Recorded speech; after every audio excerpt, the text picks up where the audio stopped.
Nah dari arah belakang itu tiba-tiba ada klakson panjang, bunyi klakson panjang, terus udah dari si truk ini udah nabrak motor sama mobil.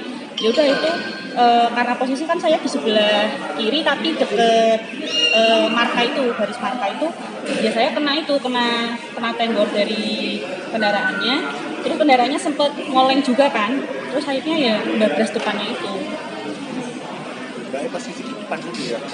Posisi di tengah-tengah, di lampu merah itu tapi tengah-tengah, tapi di posisi di sebelah kiri dekat marka sebelah bagian kanan. Kesenggol kendaraan lainnya yang ditabrak dari truknya itu. Kalau Mbak nama siapa Mbak? Saya Deni Danasari. Dari mana? Dari Semarang. Alhamdulillah ada yang tahu?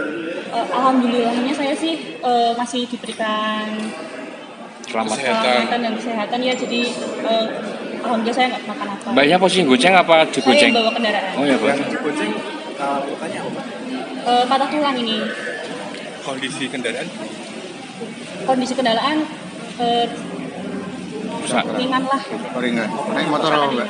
Iya, Motor apa? Saya Nitya Anissa, saksikan program-program Kompas TV melalui siaran digital, pay TV, dan media streaming lainnya. Kompas TV, independen, terpercaya.